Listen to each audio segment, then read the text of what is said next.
Mes chers frères et sœurs, bonjour. Nous approchons des fêtes pascales et la figure de Saint Joseph continue à nous guider, à nous accompagner, à nous enseigner pour mieux vivre le carême. Je voudrais vous parler de Saint Joseph comme un père dans des difficultés, un père créatif. Franchement, par là, l'accueil de sa mission de veiller à Marie et à l'enfant Jésus fait de Joseph un homme créatif, inventif, un homme courageux et souple. Tout d'abord, il n'a pas de référence en dehors de ce que Dieu lui dit, lui demande ou lui révèle. Sa mission n'a pas d'antécédent. C'est une mission sui generis.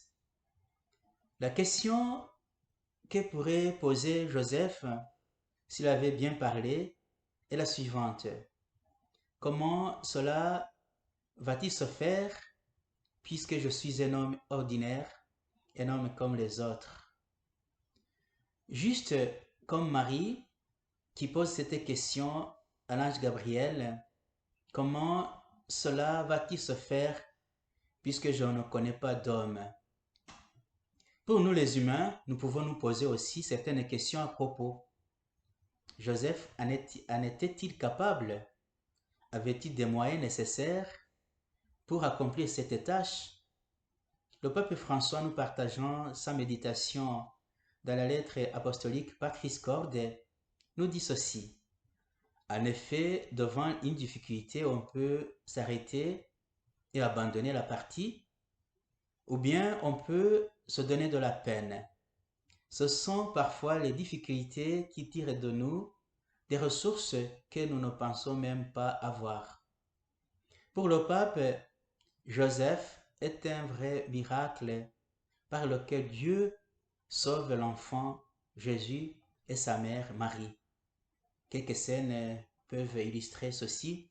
Il y a lors de la naissance de Jésus, Joseph s'arrange pour trouver un lieu pour l'accouchement. Il organise la fuite vers l'Égypte. Il assure la survie de sa famille en Égypte comme un étranger. Tout ça, ça donne de Joseph une image de quelqu'un qui sait se débrouiller, qui est inventif, qui est créatif. Cette phrase du pape François résonne très fort dans nos oreilles.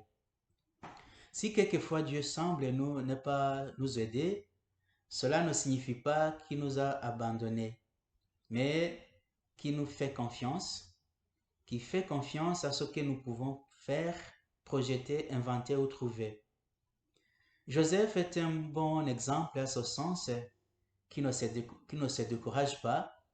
Dans toutes les difficultés, il sait repérer la présence de Dieu et il sait toujours faire confiance à la providence. Joseph se souvient toujours et médite toujours le premier appel de Dieu à travers le message de l'ange.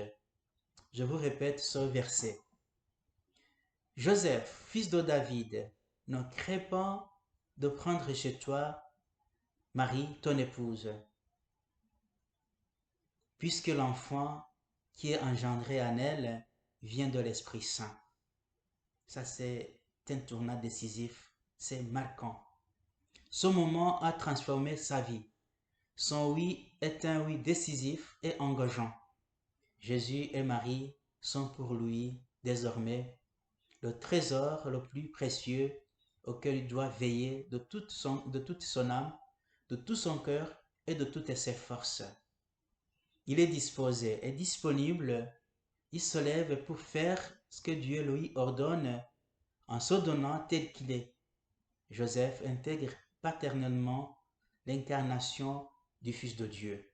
Ça, c'est très important. Il l'insère dans la vie. Il insère à se débrouiller, à vivre comme un humain, mais toujours en l'aidant à vivre sa mission, à préparer sa mission de sauver les hommes.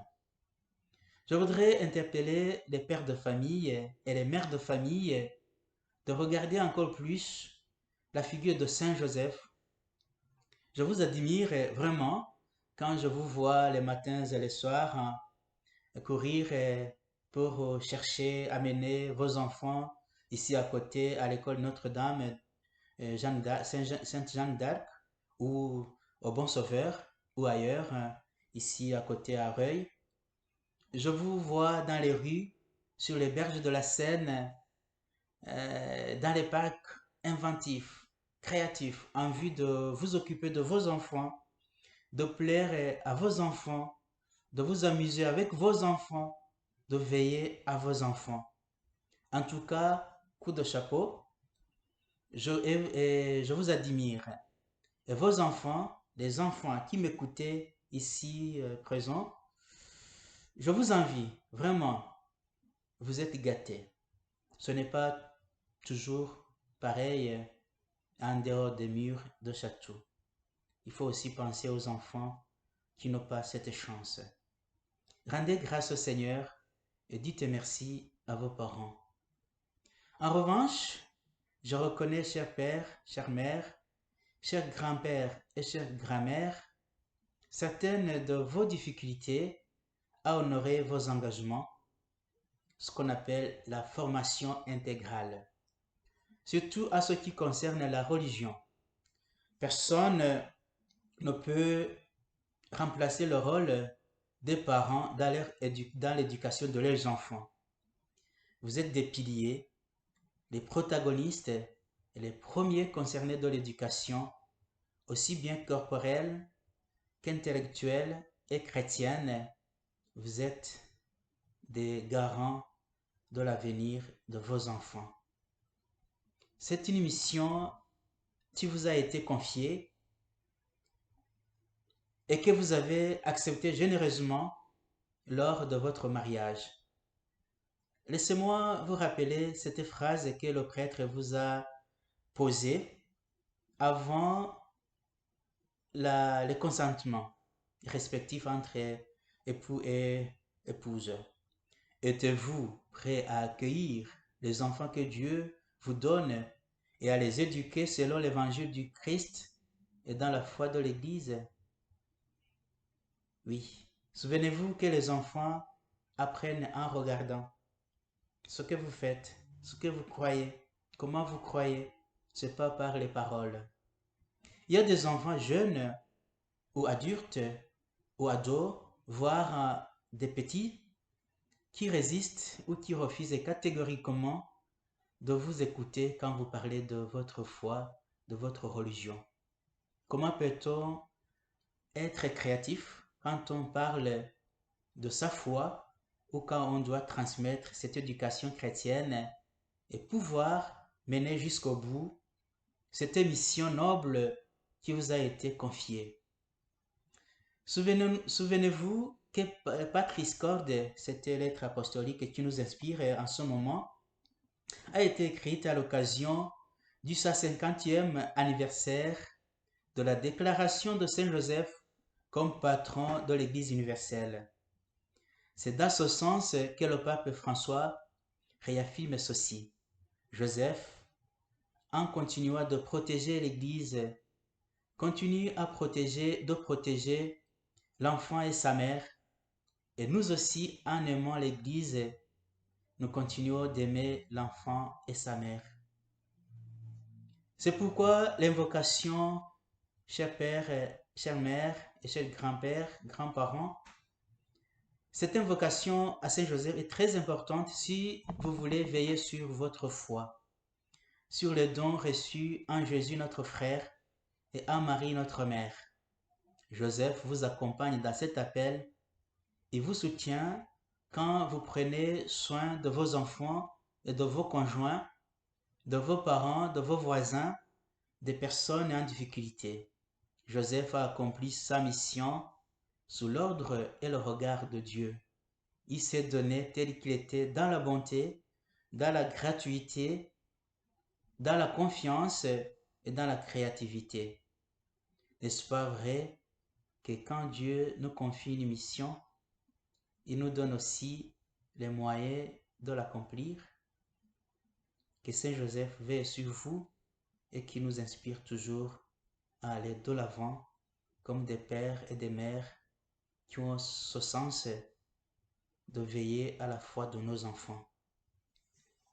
Je voudrais vous inviter à prier avec moi une prière à Saint Joseph.